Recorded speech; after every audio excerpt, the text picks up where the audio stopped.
Okay guys, good morning. I'll be showing you guys how to sell your dollar for those that haven't set up the account before on Bybit, or those that haven't done P2P before on Bybit. So you go to your assets, the asset panel. So either the money you want to send is in funding or unified trading. Remember I told us the last time the difference between funding and unified trading. So I want only from funding that I can sell out. If I want to sell for naira, it has to be in funding. So the next thing is to go to P2P. You click on the home page. You click on this button, more. Then you will see P2P trading. Under buy crypto, you will see P2P trading here. This is our P2P trading. We're inside our P2P trading now. Then the first thing you should do as someone that hasn't done transaction before is to go and set up your account. You click on this right arrow at the extreme, go to user center. This is where you see your profile. You do is to go to payment method. This is where you add your bank account payment method. So you go to, if I want to put another account number now, what I'll do is to click on add payments. I've already entered two account number here. So what I'll do is to add payment. They'll ask you to select your kind of payment. You choose bank transfer. Bank transfer is what we are using. Then you put your name. You write your name according to how it is in your account number. Your full name according to how it is in your account number. You don't make mistake on this, because any mistake on your name, the person might not pay in the money, or the person might not release the fund to you because your name is not tallying with what they are saying on your account. So you put your full name, put your account number, your bank branch, which is not compulsory but it's just optional. If you remember it, you can put it. Then your bank name, and you confirm. So if you confirm, they will send you, I think they will send you an email. They will send you a number on your email to confirm that you're the one that is inputting those numbers into your account for security purposes. You will copy the number and paste it there. So that is how. So you can also add, there are some other security checks that you can use on your Bybit. For example, I use a few security checks. You can use Google Authenticator. You can use external password to help you.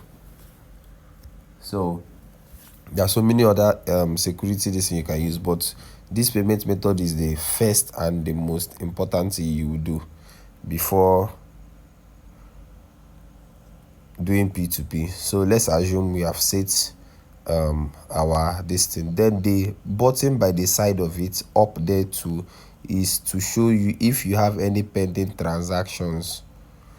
This is where you see if you have any pending transaction in progress. There is no transaction in progress, or it's showing all the transactions I've done in the last how many months. In fact, this year, all the transactions I've done. This is where I can find it from the person I sold to, the person that sold to me, and all those stuff. So you can easily go back here and pick the last person that you sold to, or someone that have sold to you before, and chat the person up from Bybit if the person is available to buy from you or sell to you, instead of going through the stress of finding for a new vendor. So number one thing you do is to make sure that you are under USDT. There are so many P2P coins. There is USDC, there is BTC, Ethereum, and also but what we are selling is dollar for naira. And check this extreme here, this place you see NGN. This shows you are currently trading naira for USDT. So if you are buying, you will be on the buy section. If you are selling, you will be on the sell section.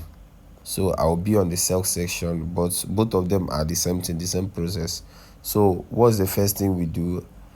the first thing we do is to go to amount. Amount is where you put the range that you are looking at. Let's say, for example, I want to withdraw $8, and I already saw what the rates are. I'm seeing 140, 1452. I'm seeing some rates that are lower than 1450, some 1448. So I will now assume, okay, since the rates are 141414, a few is 15, I will now assume that, okay, let's see the range. I will now do the calculation by myself.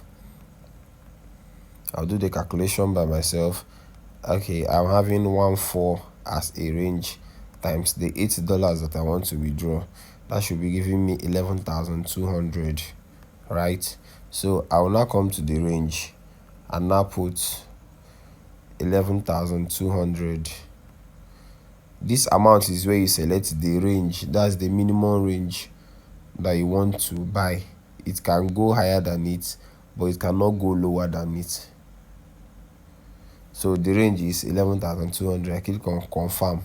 They will give you people that are available with this kind of money, with this kind of range, people that are available to sell to your price range, to sell to your order range. So I put 11,200. Some people are not available. Then another thing you look out for is, there are three things you must look out for in P2P. Number one is check if the person is online. If you can watch here close to this guy, FD Exchange, you will see that this guy was online 11 hours ago and his notification is showing off. This other guy, Prince Pascal is online right now. He's showing online. Magrius is online. Kani Pito is online. Coral Exchange is online. These are the things you look out for. Know whether the person is online. That's number one rule. Number two, if the person is on ineligible, that means that the person is unavailable. His account is currently banned. Maybe there was a transaction issue, or there was a problem that happened. He didn't release somebody's phone on time and the timer finished. So his account will be on bar for 24 hours, sometimes 48 hours, depending on what the issue is, or what he committed, or what the issue with his account is. So ineligible means that they are not available to do order. Their account is currently banned. Even if they are online, they cannot do any transaction. You get? So another thing you will look out for, so these ones that are you can see sell or buy, that means they are available to take your order. But the ones that are ineligible, they cannot take your order. Even if you click on their profile, they cannot take your order. So another thing you look out for is number of order.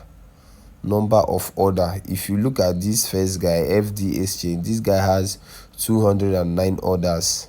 He's new to Bybit. So professional advice: don't deal with any merchandise that is less than 1,500 to 2,000 orders,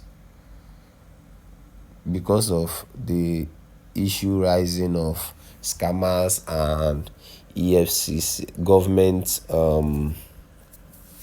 officials now being on Bybit, looking to restrict people's accounts. So don't deal with anybody that has less than 1,500 orders. And another thing you look at beside it is the success rate. You will see some people have 93% success rate, some people have 96% success rate, some people have 92% success rate. So number one, check if they are online. Number two, check how many orders they have had. If the person has less than 1,000 orders or 1,500 orders, please, to be on a safer side, don't deal for now. till government till government policies has relaxed. Then another thing, check the person's success rate.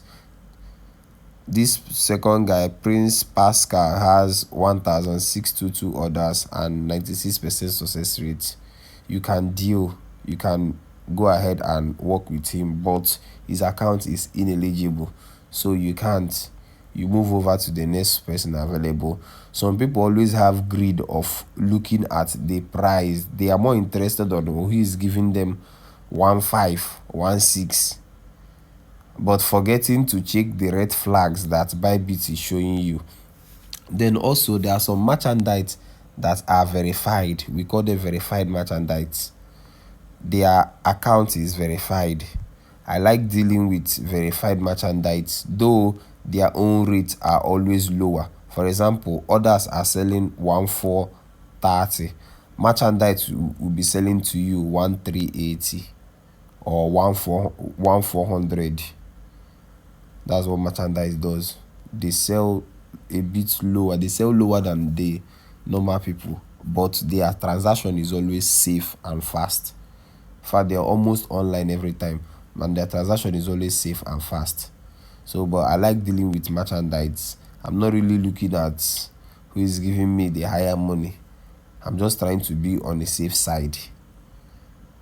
Let me not do suffer all the thing to get my funds, and while trying to sell, I'll now be greedy about it because I'm looking for the highest rate possible, and I will now fall into the hands of the bad guys or the greedy guys. So let me show us how to filter. So